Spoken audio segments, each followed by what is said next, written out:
Hola, ¿qué tal? Buenas noches. La verdad es un gusto iniciar este programa Hablando Derecho. Es un programa de análisis, de reflexión, de alguna manera con una versión distinta de los habitualmente habidos en los medios de comunicación. Y la verdad me da mucho gusto hoy platicar con un personaje muy importante, controvertido, pero importante, es René Bejarano. Muchas gracias, René, por estar aquí con nosotros. Y de entrada, pues siempre uno no puede dejar de hablar pues, del famoso tema de los videoescándalos. Quizá para que la audiencia tenga como referente la parte legal. En la parte legal, digamos que tú fuiste objeto de una serie de, digamos, de acusaciones por parte del Ministerio Público de distintos delitos en el ámbito penal, en el fuero común y en el fuero federal. En ambos casos, es decir, tanto a nivel local como en el ámbito federal, no pudieron acreditar ningún delito que pudiera generarte una sentencia condenatoria, razón por la cual fuiste absuelto. Además, de manera paralela, fuiste objeto de auditorías, una a tu paso como director de gobierno del gobierno de Distrito Federal, en la que entonces el gobierno del Distrito Federal, y como secretario particular del jefe de gobierno del Distrito Federal. En ambos casos, en esos casos fuiste absuelto también, y también como fuiste una auditoría como presidente de lo que se llamaba la Comisión de Gobierno de la Asamblea Legislativa del Distrito Federal. Entonces yo creo que es, sin embargo, a nivel mediático, quedó también más bien ahí fue al revés, y esto pasa habitualmente en varios casos en el mundo, ¿no? En donde por un lado va la vía legal, que ya fuiste absuelto, y por otro lado en la vía mediática, donde primero te condenan y después hay un proceso largo a ver si ya esa condena cambia, ¿no? Ese es uno de los problemas que sucede. En tu caso, pues ha habido todo un interés de distintos espacios y sectores, intereses, pues porque de alguna manera esa condena mediática, que obviamente cabe decir que en este tribunal de los medios, pues no hay un debido proceso, no hay fundamentación, no hay motivación, no hay elementos. Esto simplemente se da por una cuestión más bien subjetiva de intereses, de percepciones que se sustenta en el desconocimiento de la sociedad sobre las reglas jurídicas. Entonces, advierte que ante el desconocimiento de la gente, pues hay varios analistas y varios teóricos que señalan cómo se da, pues, la famosa, el pánico moral, que es un poco lo que ha pasado acá, o la agenda setting, donde los medios fijan la agenda. ¿Y cuáles, en este caso, las lecciones aprendidas, René? Cuéntanos, ¿cómo has vivido todo esto? Y además, bueno, cabe decir que en el ámbito federal, pues dejaron hasta que el propio delito venciera finalmente 18 años. Si mal no recuerdo, estuviste ahí todavía con este señalamiento, esta acusación pendiente, hasta que ya no hubo más remedio que cerrarlo, porque pues no encontraron nada. Ahora sí, René. Pues me da mucho gusto estar aquí en esta emisión de este programa Hable Derecho. Así, hablando derecho. Hablando derecho con el gerundio. Así es. Hablando derecho y abordando el tema de los videoescándalos. Pues hay mucho que decir, pero en síntesis se trató de una conjura mediática para descarrilar una aspiración política en ese entonces presidencial, y se urdió una trama y se desarrolló pues con una pauta, un guión, aunque se le salieron muchos elementos de control. Al final de cuentas el objetivo no era tanto yo, sino el descarrilar una aspiración presidencial. Como bien dices, la sentencia jurídica absolutoria, sin embargo, no tiene su correlación con la sentencia mediática. El tribunal mediático es difícil que reconozca que se equivocó y que actuó, además, perversamente. Al revés, reincide en su verdad y pretende dejar que ésta se mantenga así, aun cuando pase el tiempo y muchos de los elementos que sirvieron de sustento para esa verdad, entre comillas verdad, pues se han disuelto y ahora aparece otra versión de lo que realmente sucedió. Y en ese contexto, pues hay que ser objetivos, lo cual es difícil en un ambiente de polarización política, pero la objetividad consiste en ver las cosas ya al tiempo, pues con frialdad y evaluar lo que puede ser un error, incluso una falta ética, que sí reconozco, a un delito, pero sobre todo a una sentencia en donde a mi persona y a mi entorno y a mi familia y a todo el equipo que yo dirijo se le está cotidianamente señalando como un elemento nocivo para la sociedad. Sí, lo que llamamos la victimización, ¿no? Por un lado. Creo que por un lado los datos puntuales hay que señalar que en el tribunal establecido debidamente, fundado, motivado, con el debido proceso, las sentencias en ningún caso ha sido condenado a nada.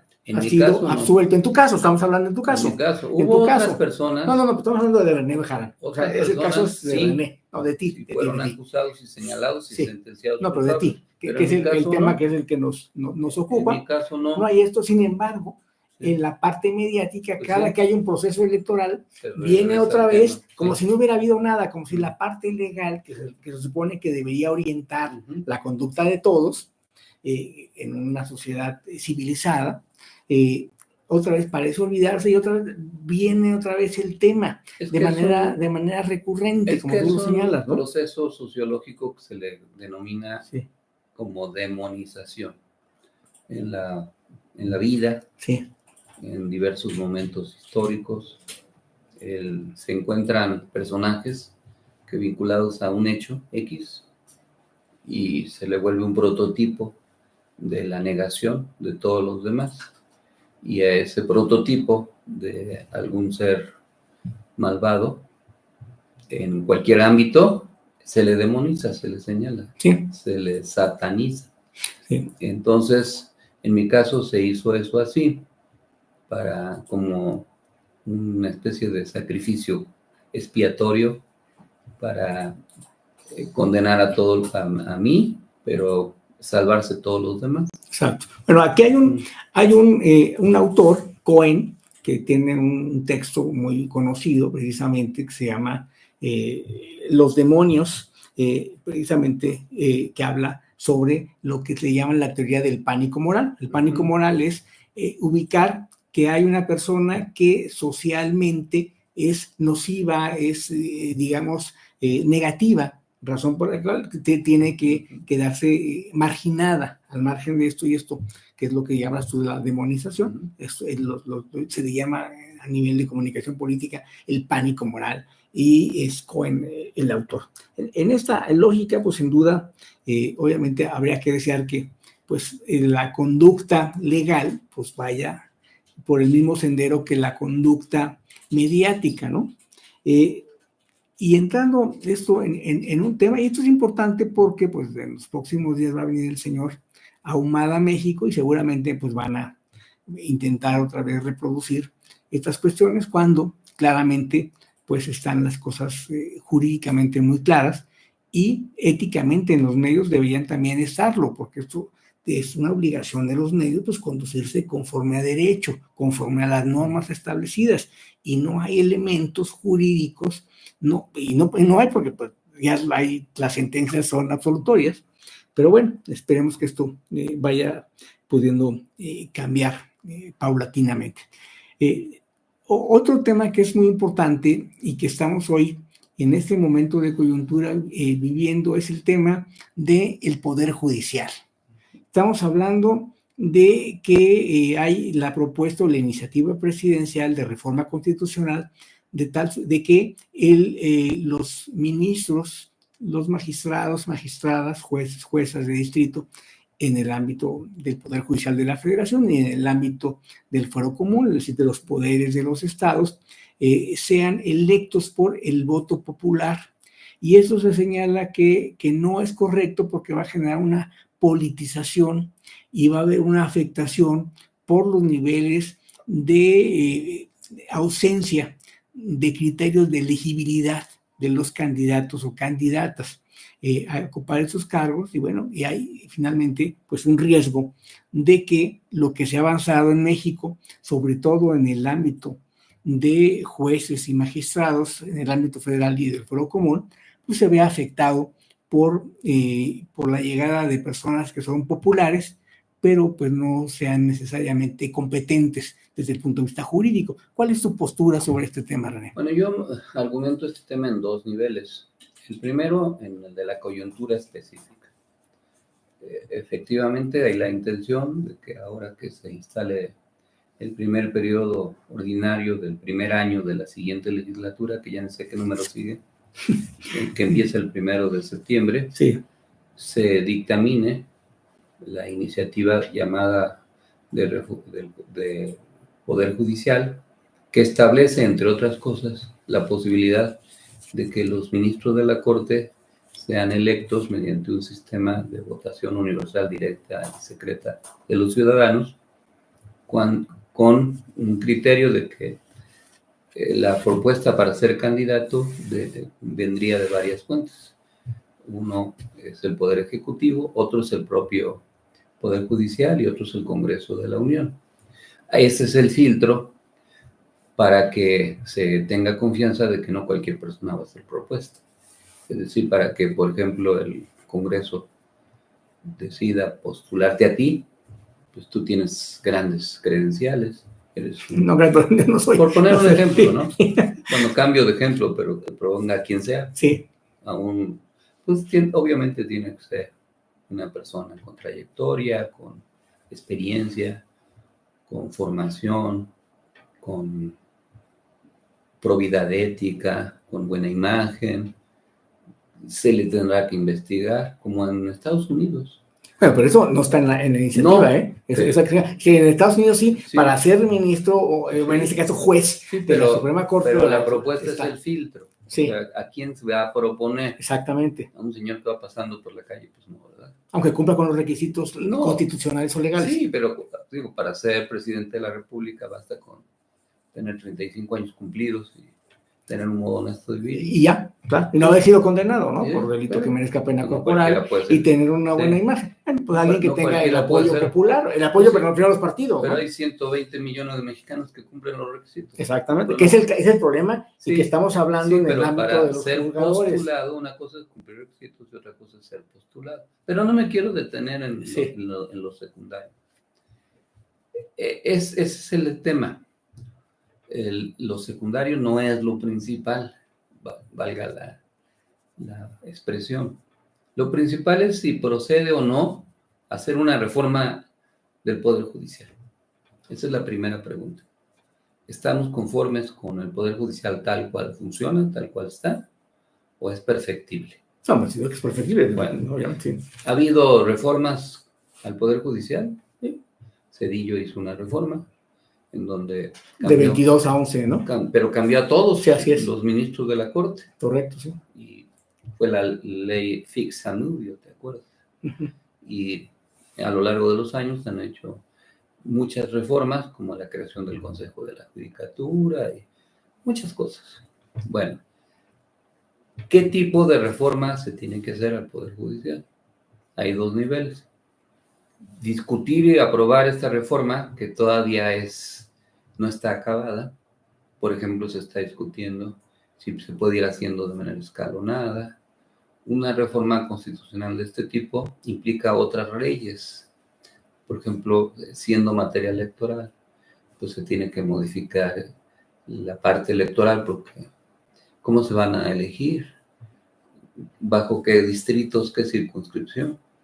Si se equiparan los distritos judiciales con los distritos federales, por ejemplo, esa es una salida, o no, o si nada más eligen por lo pronto los 11 o 9 ministros. Pero además, una cosa es que se apruebe y otra cosa es que se ponga en práctica, porque una cosa de ese tipo se puede aprobar, por ejemplo, en septiembre, pero se tendría que convocar elecciones mínimo junio, julio, agosto del año siguiente. ¿Y qué va a pasar con la actual Corte? Que también tiene que seguir funcionando, ni modo que suspenda labores. Claro, ¿no? Pero esa es una manera de abordar el tema. ¿Por qué se está abordando el tema? Por el conflicto político que hay. Si el conflicto político que existe se mantiene así, pues así va a ser.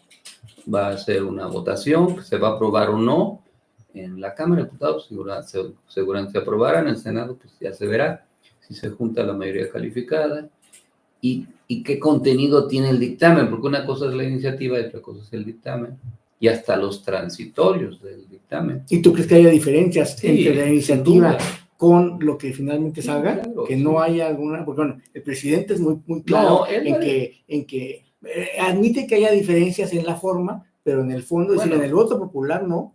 Pero ese es un tema. Y todo lo en demás. el caso de los requisitos dice que, bueno, se equivocó, porque que no se requiera experiencia, sino que cualquier recién egresado pueda ser candidato o candidata, ¿no? Sí, pero lo tiene que, ¿quién? Así como los partidos son los que tienen el monopolio para registrar candidaturas. Exacto. Sí. Acá hay tres instancias que son los que tendrían el monopolio para postular. Que el Ejecutivo, el Legislativo y el Judicial. Exacto. Entonces, ni modo que la propia Corte no postule a personas que cumplan adecuadamente los requisitos. Ni modo que los legisladores pongan ahí No, eso no es el problema. El problema de fondo es si se puede reformar. Y segundo, el asunto es si estamos en posibilidades de seguir avanzando en el cambio de régimen o no. Hay dos maneras de cambiar el régimen, como se viene haciendo, de manera parcial y continuada, pero primero un ámbito, luego otro ámbito. En algunos se avanza más, en otros menos. En fin. Sí, gradualmente. Sí.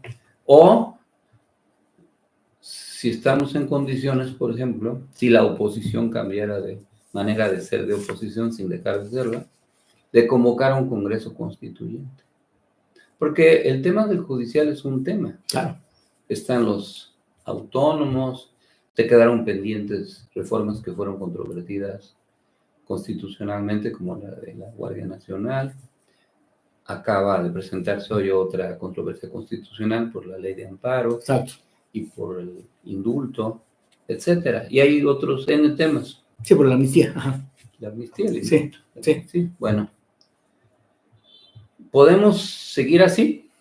Como dijera Jack el descuartizador, vamos por partes. ¿O lo asumimos de manera integral? ¿Tú crees que hay condiciones para sí, ¿por qué? Porque cuando en una sociedad como la mexicana han habido coyunturas en donde un conjunto de fuerzas, no una fuerza, un conjunto de fuerzas, se vuelven, en el buen término de la palabra, en el buen uso, hegemónicas, sí. Como después del triunfo de la República, después de la intervención francesa, o después de la Revolución Mexicana, entonces, pues claro que había un conjunto de fuerzas proclives a un nuevo pacto social, ¿no? ¿Qué se está generando en México? Un conjunto de fuerzas que pueden convertirse en hegemónicas y pueden, de común acuerdo con otras fuerzas disímbolas, llegar a un acuerdo en el establecimiento de un nuevo pacto social. Que eso es un nuevo Congreso Constituyente y, por ende, una nueva Constitución. Venimos de una Constitución de más de 100 años. Sí, la del 17. Modificada y corregida en veces. Esa Constitución tal cual está, es la del México del siglo XXI, no pensando en lo que va a hacer Claudia, no, pensando en los próximos 30 años. ¿Ese es el marco jurídico que necesitamos? ¿O hay condiciones para discutir sensatamente con las oposiciones y los poderes de todo tipo en construir un nuevo marco constitucional? Y bueno, ¿tú crees que hay la voluntad política por parte de Morena? Yo pienso de Claudia Sheinbaum, que en estas cosas, quien tiene la posibilidad mayor es quien tiene la fuerza, la mayoría. Sí, que en este caso es Morena, ¿no? Sí. Pero tiene que haber una voluntad de la otra parte. Porque para una cuestión así se puede hacer casi a la fuerza. Es decir, vamos a decir que la Cámara de Diputados convoca un Congreso Constituyente y se redacta la Constitución y la oposición se opone a todo. Bueno, pues esa es una manera de hacerlo, como se ha hecho en otros países. Exacto, sí. Otra manera es discutir a fondo. Claro que hay fuerzas que no quieren que cambien las cosas. Por ejemplo, hubo un gran movimiento en Chile para abolir una constitución con ribetes pinochetistas. Y luego, ya que llegó al poder Boric, hubo toda una correlación de fuerzas para que no se hiciera la nueva constitución y que se mantenga la que heredaron de Pinochet, por ejemplo, ¿no? Exacto, sí. A lo mejor piensan los poderes fácticos y los grupos formales de oposición, otros, que así está bien, que no hay que hacer una reforma significativa en este ni en otros muchos ámbitos. Y así hay que dejar. Voy a poner un ejemplo. ¿Puede hacerse una reforma para el poder mediático? Por ejemplo, se puede aprobar que se transparente y se sepa quién paga los bots. Así como en el Facebook, ahí sí, si tú contratas publicidad, ahí dice que Juan Pérez contrató publicidad y si le preguntas a Facebook, está obligado y te dice, sí, contrataron una pauta por tantas veces y pagaron 50,000 pesos, ¿no? Sí, pero eso no estaría en la Constitución, estaría, digamos, que en una ley secundaria, ¿no? Pero lo hacen. Sí. Pero en Twitter o la X, no. Ahí se gastan millones y millones y millones de dólares en campañas de diverso tipo, de guerra sucia, de todo tipo, y es anónimo. No, bueno, evidentemente yo creo que la transparencia nos beneficia a todos. Entonces, y estaríamos de acuerdo. ¿se puede hacer una reforma del marco mediático sin atentar contra la libertad de expresión? No, sin duda que se puede hacer, siempre y cuando efectivamente esto tenga que ver con la transparencia e interés general. A eso voy. Y esté en una normativa. Se puede legislar en la Constitución una manera distinta de ejercer la transparencia sin autónomos. Es una pregunta. O con autónomos. ¿Tú qué opinas? O con ambos. Pues se puede. Hay países en donde hay mucha transparencia, países europeos de alto nivel de desarrollo, donde no hay autónomos. Claro, tiene Suecia, de entrada, ¿no? Sí, pero eso es el gobierno. Claro. El gobierno ejerce el gobierno en España y en muchos países, y no hay autónomos. O sea, la transparencia es una cultura. Claro, pero en México no tenemos ni la cultura, pero se puede ni la hacer. Educación, Ahora, ni las condiciones. Pero la transparencia es el objetivo. El método no es el objetivo. No, pero el método, pasaría por, en este caso, desaparecer al INAI, al órgano garante. Pues depende. Antes del INAI había transparencia relativa, ahora hay transparencia relativa. Y puede haber transparencia relativa después del INAI si es que desapareciera. ¿Pero tú qué opinas? ¿Que debe desaparecer? Yo digo que no necesariamente, no es un objetivo desaparecerlo o no. Lo que importa es que lo sustituye o si es reformable. Porque también, como en todo, se generan intereses, ¿no? De todo tipo. Y entonces hay muchos intereses, por ejemplo, en otros autónomos, en donde, voy a poner el caso del INE. ¿Hay que desaparecer el INE? No. Pero las elecciones se tienen que seguir haciendo como se hacen. Bueno, aquí es muy importante señalar que México tiene las elecciones de las más costosas en el mundo. Y nos anda costando a cada ciudadano más o menos $13. Bueno, entonces, Brasil $7. Dinamarca solo $5 y Chile $8. Se puede hacer la reforma constitucional para que el INE cueste menos. Pero además, por ejemplo, en lugar de gastar todo lo que se gasta en la forma de votar, voy a decir una barbaridad. Hay urna electrónica en Venezuela y a las 8 de la noche ya están. No el resultado del conteo preliminar ni el conteo rápido, no, los resultados electorales. Y nadie se queja. de que cambiaron el programa de cómputo. ¿En México puede haber urnas electrónicas? Sin duda. Claro, bueno, que Venezuela no es precisamente un ejemplo democrático. Pero hay en otros muchos países. Sí. O sea, a las 9 de la noche ya sabes quién ganó en Brasil, ya sabes quién ganó en Ecuador. Estados Unidos. Bueno, incluso. Pero podría decir que es una nación desarrollada, pero te estoy hablando de Uruguay. Claro, Uruguay sí, es un referente importante, ¿verdad?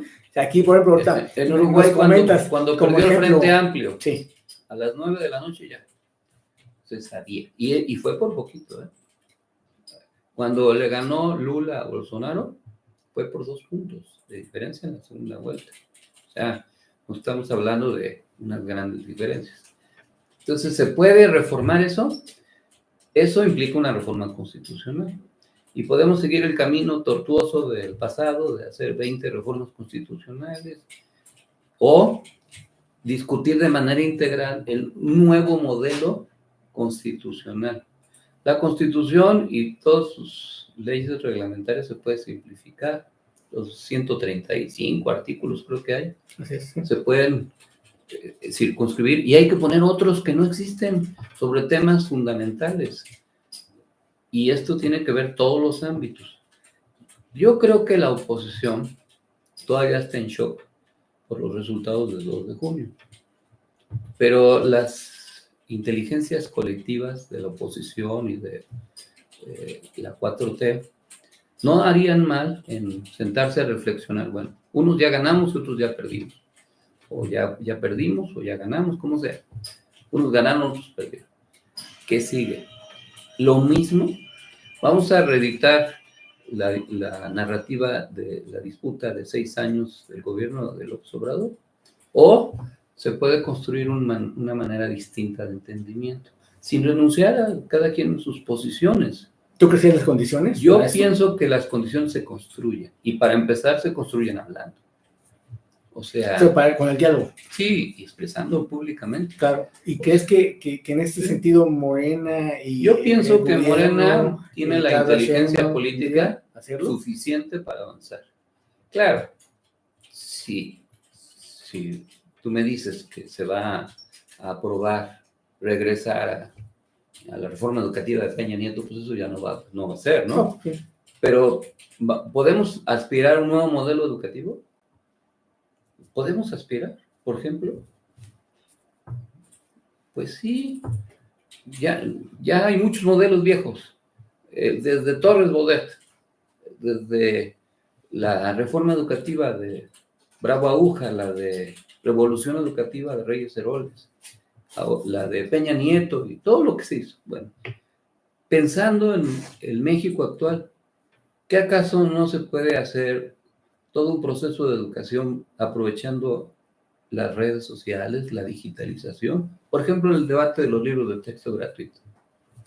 Si en lugar de imprimir libros, que son millones y millones y millones, imprime solo los cuadernos de trabajo, porque los niños igual tienen que hacer actividades motrices, pero les regalas como una prestación a cada niño, preescolar, primaria y secundaria, joven, tabletas, una tableta. Y les cargas los libros. Ahí están los libros. Además, con acceso a internet.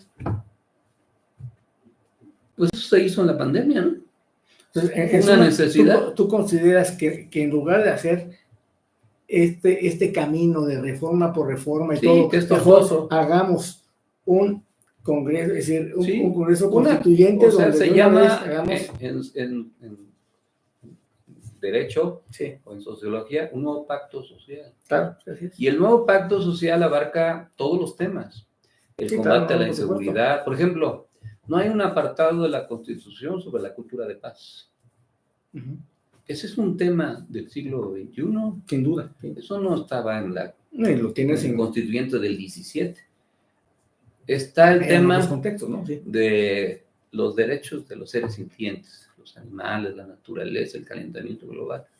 Eso merece un texto constitucional bien hecho, pensando no en que el calentamiento global se va a detener en un año, sino que así como nos hemos ido convirtiendo en depredadores de la naturaleza, pues tenemos que ir regenerando la naturaleza. Y eso es un marco jurídico.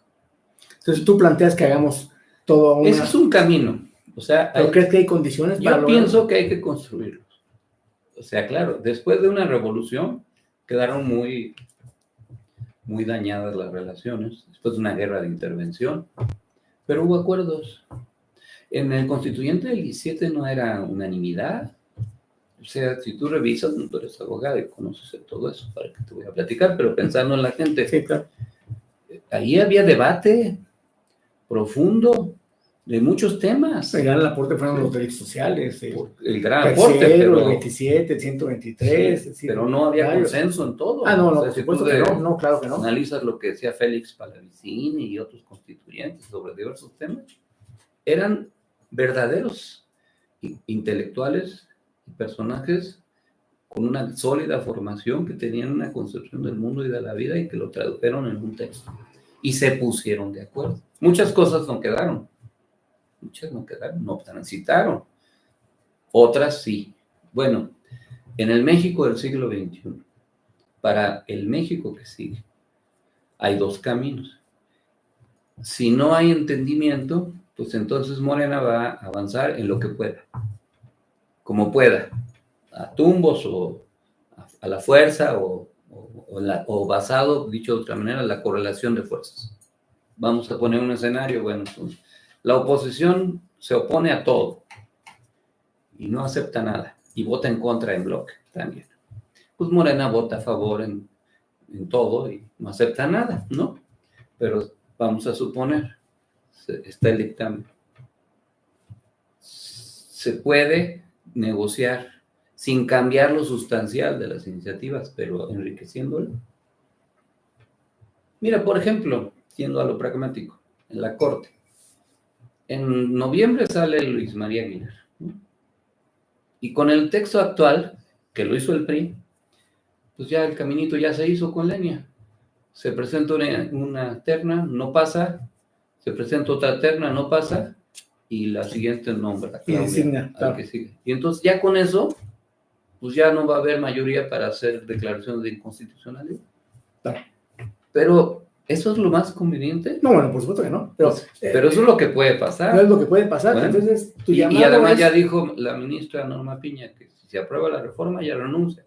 Entonces eso anuncia otra crisis, ¿no? Bueno, esas son las crisis que se derivan de las polarizaciones y las confrontaciones, en donde no se impone cierta dosis de racionalidad. ¿Esta polarización no crees que lo produjo el propio presidente de la República? Las polarizaciones se producen en buena medida en condiciones, con las mañaneras y todo esto. Las condiciones propicias las había y las sigue existiendo. Los actores políticos, como dijera Cosío Villegas, tienen su especial estilo particular, estilo de gobernar. Y no los vamos a cambiar. Así como López Portillo hacía frases memorables, muy emotivas y vinculadas a su retórica, muy bien enriquecida con su léxico bastante bien cultivado, por cierto, aunque se quedaron para la posteridad muchas de sus frases. Sí. Bueno, pues el López Portillo fue una cosa, Miguel de la Madrid otra, Díaz Ordaz con su parquedad fue otra cosa. Son los estilos. Pero para que haya una polarización se requiere dos polos. No, sin duda. Sí. Entonces tampoco son tan sencillitos los opositores del otro lado. O sea, ahora sí, ¿quién fue primero? Pues quién sabe. Pero había un ambiente. Y entonces era réplica y contrarréplica y réplica y así nos fuimos. Ahora ya hubo un saldo. No es el momento de decir, bueno, ahorita estamos como medio en paz, ¿no? En la víspera de una confrontación, que es la reforma del Poder Judicial y otras, ¿no? Tenemos 2 meses. Sí, 19 más. Ajá. Bueno, yo, por ejemplo, me atrevo, porque yo pienso que en el mundo de la Cuarta Transformación hay gente reflexiva, analítica, y eso no es zigzagueo, como dice el presidente. Esa es una buena pregunta, porque en su libro de las gracias. No, simple y sencillamente es hacer política. Y como dice el propio presidente, hay veces hay que optar entre inconvenientes. Si, por ejemplo, se acuerda un procedimiento de renovación del Poder Judicial en donde se garantice, con el mecanismo que sea, los objetivos, porque al final de cuentas son los objetivos, o en el tema de la Comisión Reguladora de Energía, o en el tema del INAI, o en el tema del INE, de telecomunicaciones, en el tema de medios de comunicación, en el tema de la Guardia Nacional. A ver, la oposición dice, en serio, quieren que se regrese la Guardia Nacional al Poder Civil, como estaba. Así quieren que funcione. Eso quieren que pase en Guanajuato, por decir algo, donde ellos gobiernan, o en Chihuahua. Digo, ya no tienen muchos lugares donde ellos gobiernan, por eso ya se les hace fácil, ¿no? Sí. Pero eso es real, es factible. Durango, todo. Pero sí, es factible, es lo mejor. Pues ahora sí fue lo que se pudo hacer. Y con todo, con muchas dificultades. Bueno, vamos viendo qué se puede corregir. ¿Qué se puede corregir? Hay en Estados Unidos una Guardia Nacional militarizada, con mando único. O sea, no estamos diciendo que esto es una herencia del comunismo, del Partido Comunista de la Unión Soviética. Eso es en Estados Unidos. Es un problema de eficiencia. Claro, también hay traumas. Pero en México no tenemos un trauma como el de las dictaduras militares del resto del continente. Aquí no ha habido eso. Sí ha habido abusos y masacres y represión y todo eso. Pero el ejército mexicano es distinto en muchas cosas. Eso no lo puedes comparar al ejército de Somoza o al de Videla o al de Stroessner en Paraguay, ¿no? Son otras historias. Bueno, entonces, hagámonos cargo. Y para eso hay tantos especialistas, pues los que saben, los que estudiaron, los que analizan. Para eso es un constituyente, porque unos son los que están ahí, pero otros son los que le piensan. Porque por más que haya un constituyente ahí, sábelo todo, no existen los perfectos, menos en este mundo globalizado. Tiene que haber gente que apoye. Esa es la inteligencia de una nación.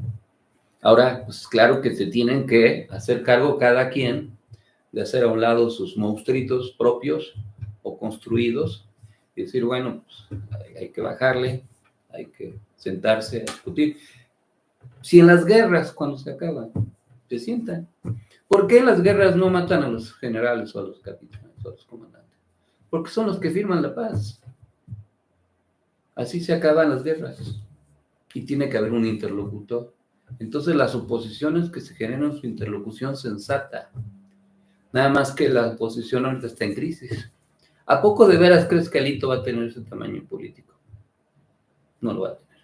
Digo, con toda sinceridad. Pero bueno, es el que hay. Pero aún en el PRI hay gente como Beatriz Paredes, por poner un caso, ¿no? Que me la acabo de encontrar, la mano saludar, en el avión que fui al Foro Sao Paulo, íbamos en el mismo avión y iba a otro lado ella.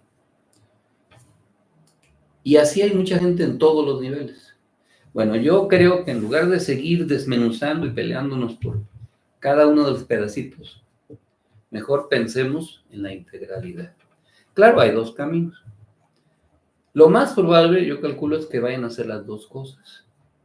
Que va a seguir la refriega, porque hasta en las guerras siempre hay gente que sigue tirando balazos y la pacificación tarda.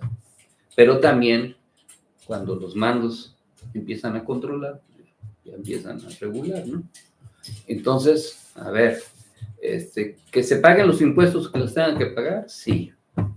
Que la Corte no esté haciéndole al cuento, encubriendo a gente que no quiere pagar, no $1,000,000 de pesos, no miles y miles. O sea, y el que sea, ¿no? El que sea ministro de la Corte. Nuevas reglas. Sí, nuevas reglas.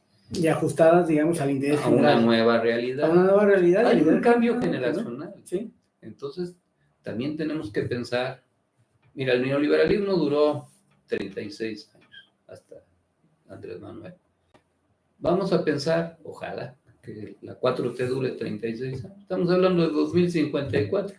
Yo sí voy a vivir, voy a tener 97 años, te invito a mi fiesta de cumpleaños para entonces. Pero quién sabe cuántos van a sobrevivir para entonces. Pero de todos modos, los que van a nacer todavía, pues me en otro país. En serio, ¿cómo vamos a hacer la cultura de paz? Peleándonos, diciendo que unos son narcogobiernos y otros son los hijos de García Luna. Pues ese es el debate. Pero ese no es el mejor término del debate. No, bueno, por supuesto, estamos hablando de un... Por poner un ejemplo, ¿no? Claro. Ahí sacan que porque Andrés Manuel saludó a la mamá del Chapo, ese es el ejemplo de que es un narcopresidente.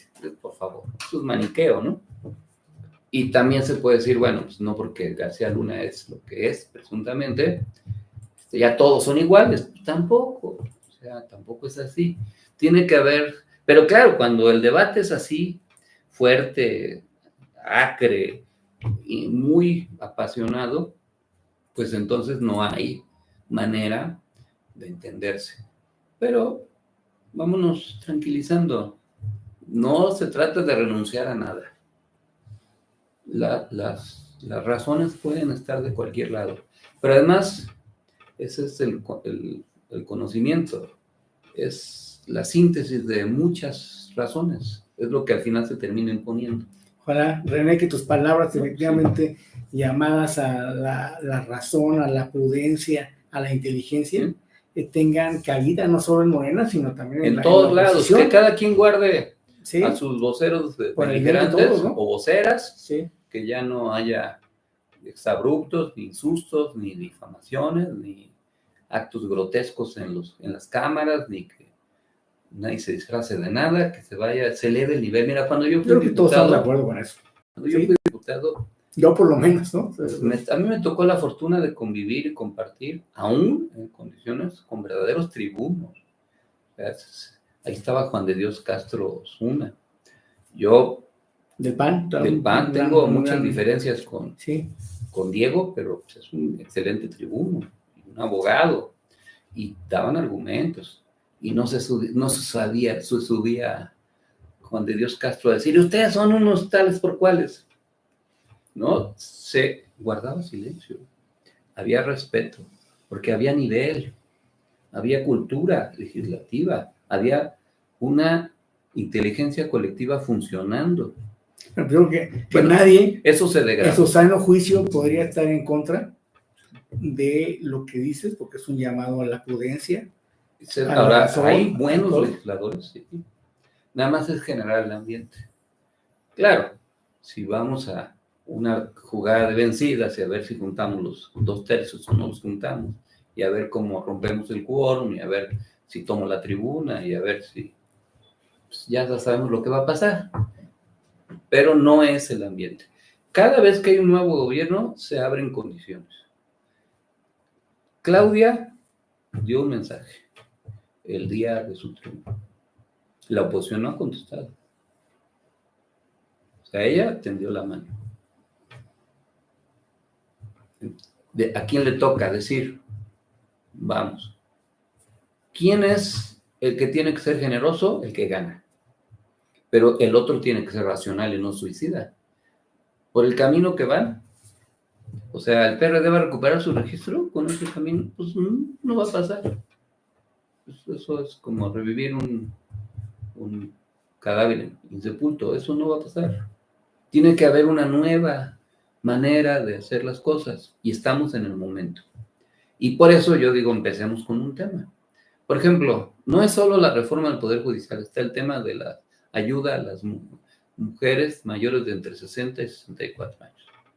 En la polarización, cuando se aprobó la pensión para los menores de 60 hasta 65 años, el PAN votó en contra. Hasta le quitó votos, ¿no? Pues es absurdo, ¿no? ¿Cómo te opones a eso? No tiene sentido. ¿Se van a oponer a eso? Pues no, ¿verdad? Porque es una iniciativa razonable, tampoco es una locura y además se necesita. Bueno, así como eso, hay muchos otros temas. No se ha hablado, pero ¿podemos hablar de una reforma fiscal? Ese es el pacto. Una reforma fiscal progresiva. ¿Es sensata? Gravar las ganancias de las empresas mineras. ¿Cuánto pagan en Chile las empresas mineras de impuestos? 15, 18, 20%. ¿Cuánto pagan en México? 3%. Es todo un tema. Y además contaminan terriblemente. Bueno, pero así como eso hay 1000 temas. Yo digo que por eso es el panorama global.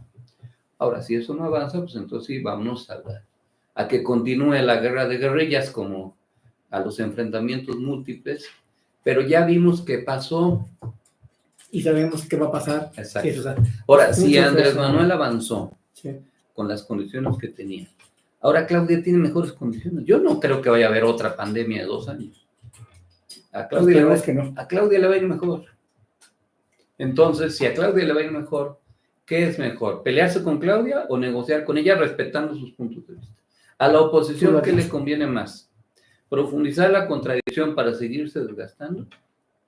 ¿O llegar a acuerdos para rehacerse? Yo no soy consejero de la oposición, pero si yo fuera de la oposición, yo buscaría, por ejemplo, a mí me conviene, a mí me gusta que Alito siga, porque eso es la muerte segura del PRI. Pero yo lo estoy viendo desde la 4T. Pero si lo vemos desde la gobernabilidad, oye, pues con este cuate no se puede negociar ni acordar nada, porque además primero no tiene palabras, ¿no? Entonces, es muy difícil acordar así, y así con diversos actores. Pero yo soy optimista, será porque muchas gracias, vengo de la izquierda. El tiempo ya es terrible, sí. Y la verdad te agradecemos tu inteligencia, tu talento, tu capacidad, y la verdad, como siempre, ese ánimo tuyo de identificar puntos de coincidencia, respetando la diferencia. Sí, que eso muchas es gracias. Que es un demócrata. Muchas gracias a ustedes. Muchas gracias. Me dio mucho gusto estar aquí. Igualmente. Buenas noches.